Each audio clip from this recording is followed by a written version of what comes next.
programang ito ay rated SPG. Striktong patnubay at gabay ng magulang ang kailangan. Maaaring may masiselang tema, lengguwahe, karahasan, sexual, horror o droga na hindi angkop sa mga bata. Ang sabi ni David, gawin ko ang lahat, Catherine, para mahalin mo ako. Kahit ano ang gawin mo, hindi kita mahal. Gusto ni David yakapin si Catherine, pero ayaw ni Catherine.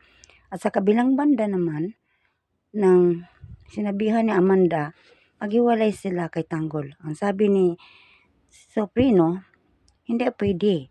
Wala na tayong persa. Ang sabi ni Amanda, malas man tayo na nagkasama tayo ni Tanggol. Sa kabilang banda naman, nang doon sa bahay ni Marcelo, dito kayo. Marami akong makakain dito. Marami akong bigas at ang mga linata at alak. Kung gusto ninyo, kumuha lang kayo.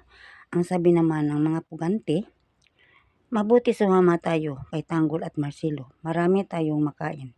Doon kay Amanda at sa Primo, konti lang.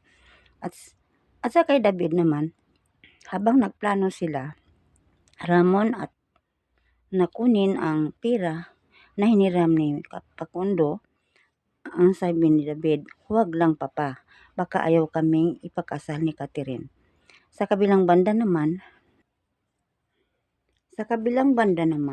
nang nagtungo si Tanggol sa burol ni Bubbles, nakita niya na kinuha ni Olga, si Samantha dinala. Sinundan nila ni Tanggol. Nang nakauwi na si Olga at kasama niya, kinuha ni Tanggol ang burol ni Bubbles at dinala patungo sa libing ni Lolo Silso. At doon nila inilibing si Samantha.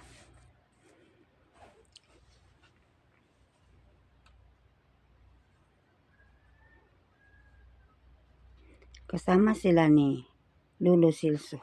At hanggang dito na lang mga kapatid. Sana wag po niyo akong kalimutan sa pag-share, like, subscribe. Maraming salamat.